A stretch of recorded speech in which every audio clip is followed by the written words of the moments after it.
तो आज के वीडियो में लाए हैं इसको देखते हैं। जैसे देखिए मानव नेत्र है, ये क्या है, खोखले गोले की तरह है। ठीक है, ये एक खोखले गोले की तरह है, इसका सामने वाला भाग थोड़ा उभरा हुआ होता है। तो चलिए सबसे पहले देखते हैं कि ये जो परत है ऊपर वाला, ये सबसे बाहरी परत ये क्या है। ठीक है, इस सबसे बाहरी परत को बोलते हैं दृढ़ पटल। क्या बोलते हैं? दृढ़ पटल। अब देखिए दृढ़ पटल का कार्य क्या होता है। ये मानव नेत्र को एक सुरक्षा करता है। जैसे ये होता है, एक श्वेत होता है और अपारदर्शी परत को ढका होता है। क्या होता है? ये श्वेत होता है, सफेद रंग का होता है और अपारदर्शी होता है, ये प्रकाश इससे होकर नहीं गुजर सकता है। ठीक है, ये अपारदर्शी होता है और श्वेत होता है, वो दृढ़ होता है। ठीक है, अगर इसके परिभाषा हमको देना होगा दृढ़ पटल का, तो इसका सीधे कहेंगे कि मानव नेत्र एक खोखले गोले के भांत होता है जो बाहर से दृढ़, अपारदर्शी तथा श्वेत परत से ढका हुआ होता है, जिसे दृढ़ पटल कहते हैं। ठीक है, तो मानव नेत्र एक खोखले गोले के भांति होता है जिसके बाहर से जो दृढ़, अपारदर्शी और श्वेत परत से ढका हुआ होता है। ये क्या होता है? दृढ़ मतलब मजबूत होता है, अपारदर्शी मतलब इसको प्रकाश भेद नहीं सकता, पार नहीं कर सकता है, और श्वेत परत यानी कि ये सफेद रंग का होता है। यानी कि क्या हो जाएगा, पूरा मिला के दृढ़ पटल क्या हो जाएगा, मानव नेत्र एक खोखले गोले की भांत होता है जो बाहर से श्वेत, अपारदर्शी तथा दृढ़ पटल से ढका हुआ होता है, जिसे दृढ़ पटल कहते हैं। अब इसके बाद जो होता है, इसके अंदर एक रक्तक पटल है। ठीक है, ये दूसरा वाला जो परत है इसे बोलते हैं रक्तक पटल। रक्तक पटल, रक्तक पटल क्या है देखिए, ये है दृढ़ पटल के भीतर है और नेत्र के सबसे आंतरिक भाग में। ठीक है, नेत्र के आंतरिक भाग में है और दृढ़ पटल के भीतर मतलब इससे भीतर पृष्ठ लगा हुआ है। ठीक है, ये रक्तक पटल जो होता है दृढ़ पटल के भीतरी पृष्ठ लगा हुआ होता है और इसका कलर होता है काले रंग का होता है। ठीक है, ये काले रंग का होता है और ये क्या करता है, जो नेत्र को जो प्रवेश अंदर प्रकाश जो अंदर प्रवेश करता है उसके परावर्तन को रोकता है, मतलब प्रकाश टकराकर कहीं परावर्तन ना हो। तो ये क्या होता है, काले रंग के कारण वो प्रकाश को अवशोषित कर लेता है। काले रंग की वजह से प्रकाश को अवशोषित कर लेता है। तो अवशोषित करने के बाद क्या होता है, परावर्तन कम हो जाता है, परावर्तन नहीं होता है। तो रक्तक पटल का परिभाषा कैसे देंगे कि दृढ़ पटल के नीचे भीतरी भाग से लगा हुआ एक काले रंग का झिल्ली होता है जिसे रक्तक पटल कहते हैं। इनके दृढ़ पटल के नीचे एक काले रंग का झिल्ली लगा होता है जिसे रक्तक पटल कहते हैं। और ये क्या होता है, काले रंग की वजह से कीड़ों को अवशोषित करता है। ठीक है, ये रक्तक पटल का हो गया। उसके बाद देखिए इधर आते हैं सामने से।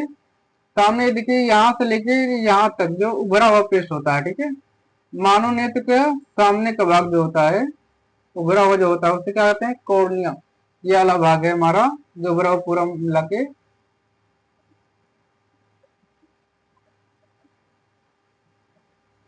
कॉर्निया, इसको बोलेंगे नेत्र गोलक के सामने का भाग कुछ उभरा हुआ होता है, कुछ उभरा हुआ तथा पारदर्शी होता है, इसे कॉर्निया बोलते हैं। ये क्या होता है, ये पारदर्शी होता है और उभरा हुआ होता है। ये क्या होता है, बहुत ही मजबूत होता है। ठीक है, कॉर्निया जो है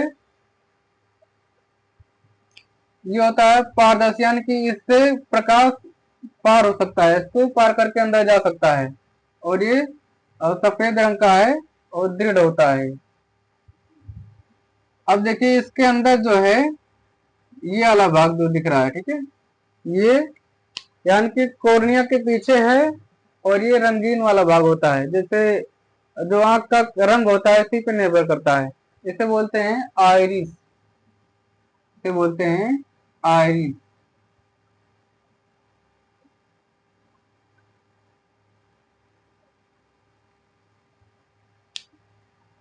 अगर कॉर्निया की परिभाषा देना होगा तो क्या कहेंगे कि नेत्र गोलक के सामने का भाग कुछ उभरा हुआ तथा पारदर्शी होता है जिसे कॉर्निया कहते हैं। अब आइरिस का बताएंगे तो क्या हो जाएगा, कॉर्निया के पीछे है, ठीक है, और ये रंगीन अपारदर्शी होता है, ठीक है।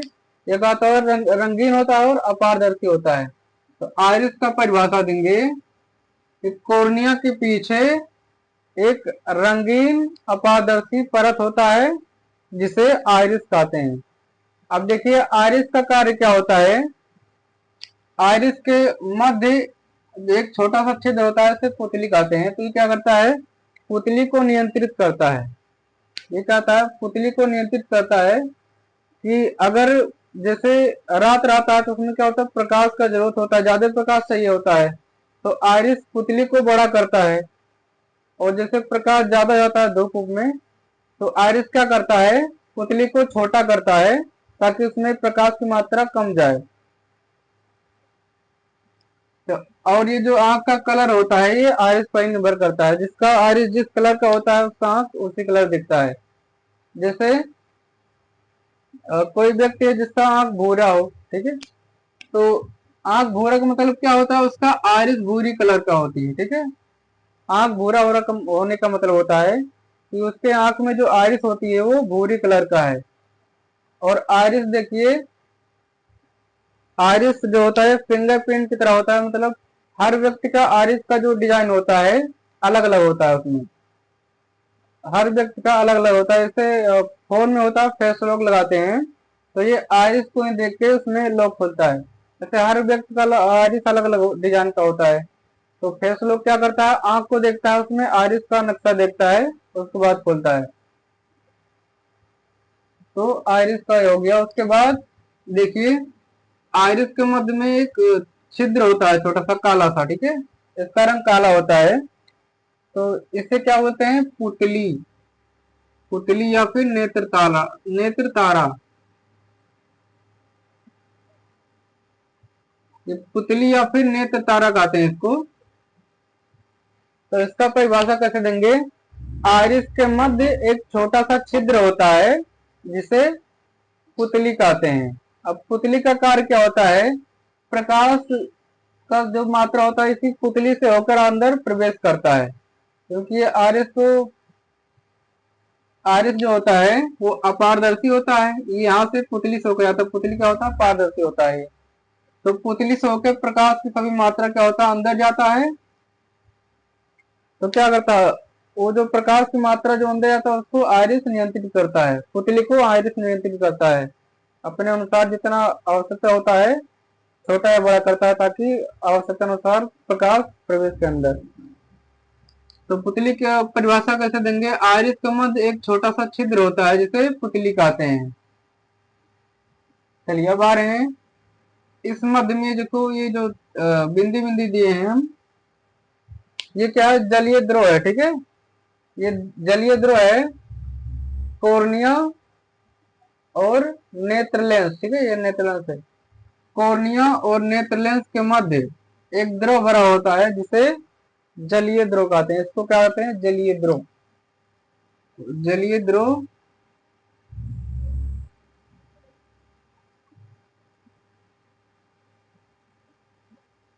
देखिए, जलीय द्रव क्या होता है, ये नमकीन और पारदर्शी होता है।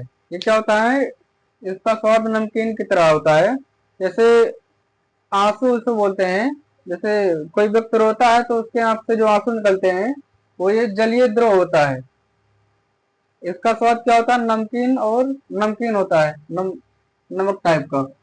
और ये क्या होता है, पारदर्शी होता है, इससे प्रकाश पार कर सकता है। तो सीधे इसको बताएंगे कि कॉर्निया या फिर आइरिस बोलेंगे। आइरिस तथा नेत्र लेंस के मध्य एक नमकीन पारदर्शी द्रव होता है जिसे जलीय द्रव कहते हैं। जलीय द्रव का समझ में आ गया हो तो उसके बाद चलिए ये बता रहे हैं नेत्र लेंस। नेत्र लेंस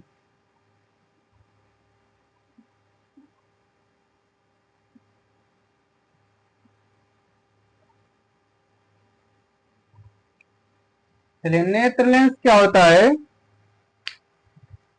ये होता है कि कॉर्निया के पीछे एक प्रोटीन का बना द्विउत्तल लेंस होता है जिसे नेत्र लेंस कहते हैं। क्या होता है, कॉर्निया के पीछे एक प्रोटीन का बना, ये प्रोटीन का बना होता है, कॉर्निया के पीछे एक प्रोटीन का बना द्विउत्तल लेंस होता है जिसे नेत्र लेंस कहते हैं। इसका परिभाषा हो जाएगा, ये कॉर्निया के पीछे प्रोटीन का बना द्विउत्तल लेंस होता है जिसे नेत्र लेंस कहते हैं। उसके बाद देखिए जो नेत्र लेंस इस पे टिका है, ये देखिए ऊपर नीचे मांसपेशियां होती हैं जो टिकाए रहती हैं, इसको कहते हैं, इसको कहते हैं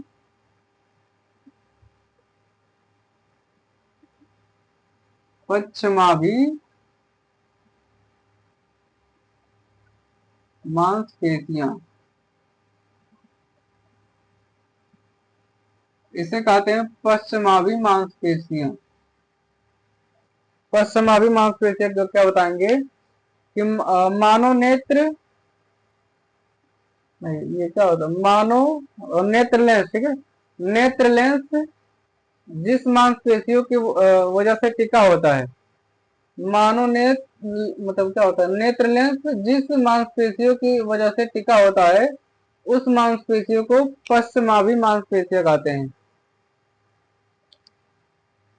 ये नेत्र लेंस जिस मांसपेशियों की वजह से टिका होता है उसे पश्चमाभि मांसपेशियां कहते हैं। अब देखिए पश्चमाभि मांसपेशियों का काम क्या होता है कि ये नेत्र लेंस को आवश्यकता अनुसार आगे पीछे या ऊपर नीचे कर सकता है। जैसे प्रकाश हर एक एंगल से आता है तो क्या आता है, इस्तेमाल इधर से आता है तो प्रकाश थोड़ा नीचे कर देता है कि उससे अपवर्तन हो जाए। तो ये आवश्यकता अनुसार लेंस को ऊपर नीचे या फिर आगे पीछे कर सकता है ताकि जो है इसका फोकस दूरी को नियंत्रित करता है। ये फोकस दूरी को नियंत्रित करेगा तभी क्या होगा, प्रतिबिंब यहाँ आरिस बनता है, ठीक है, नेत्र लेंस में प्रतिबिंब आरिस बनता है। और अगर आरिस से आगे या पीछे बन जाता है तो उसमें क्या होता है, दोष उत्पन्न हो जाता है, दृष्टि दोष इसे कहते हैं। तो दृष्टि दोष इसके बाद बताएंगे, इस वाले वीडियो में लेंस के बारे में बताएंगे, नेत्र के बारे में। चलिए ये हो गया। उसके बाद क्या है, देखिए ये जो बिंदी बिंदी के द्रव है, ठीक है, ये द्रव इसको बोलते हैं कांचाभ द्रव।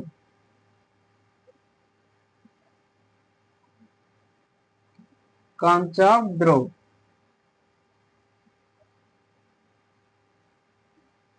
कांचाभ द्रव क्या होता है, देखिए ये आइरिस, इसको बोलते हैं आइरिस, ठीक है, जो ये दिए हैं पर्दा है, परत है, नेत्र लेंस और आइरिस के मध्य बना, मतलब नेत्र लेंस और आइरिस के मध्य एक जलीय द्रव होता है, मतलब एक पारदर्शी द्रव होता है जिसे कांचाभ द्रव कहते हैं। तो क्या होता है, नेत्र लेंस और आइरिस के मध्य द्रव होता है जिसे कांचाभ द्रव कहते हैं, ठीक है। तो कांचाभ द्रव का हो गया है। उसके बाद देखिए आइरिस क्या होता है, तो आइरिस हो गया, ये एक तो बोलते हैं रेटिना।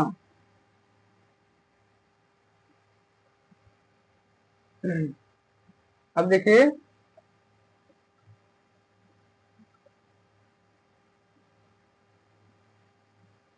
रेटिना क्या होता है, ये होता है रक्तक पटल के नीचे तथा नेत्र के सबसे आंतरिक भाग में से कहेंगे। देखिए रक्तक पटल के नीचे तथा नेत्र के सबसे आंतरिक भाग में दृष्ट नाड़ियों का बना एक पर्दा होता है। ये क्या होता है, दृष्ट नाड़ियों का बना होता है, ठीक है, जिसे रेटिना या फिर दृष्टि पटल कहते हैं। इसको रेटिना या फिर दृष्टि पटल भी कहते हैं।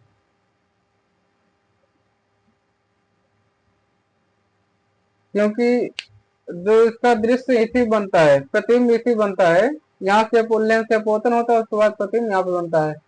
और रेटिना पे देखिए प्रतिबिंब कैसा बनता है, उल्टा और वास्तविक बनता है, ठीक है, उसमें प्रतिबिंब उल्टा बनता है और वास्तविक बनता है, ठीक है। तो रेटिना का हो गया कि रक्तक पटल के नीचे तथा नेत्र के सबसे आंतरिक भाग में एक दृष्ट नाड़ियों का बना एक, हाँ, दृष्ट नाड़ियों का बना पर्दा होता है, इसे रेटिना कहते हैं।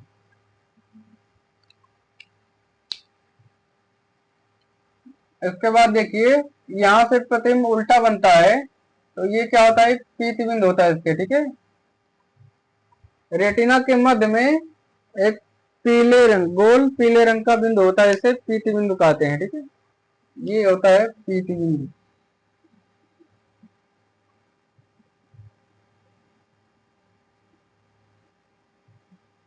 ये है हमारा पीत बिंदु, पीत बिंदु, ठीक है।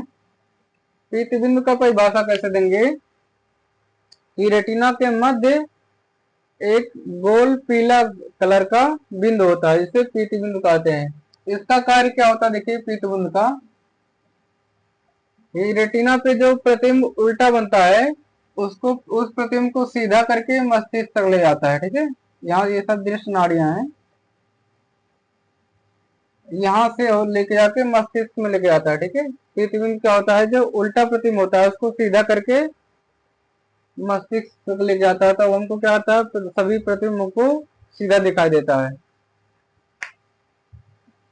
चलिए, उसके बाद ये जो बिंदु है, इसे बोलते हैं अंधे बिंदु।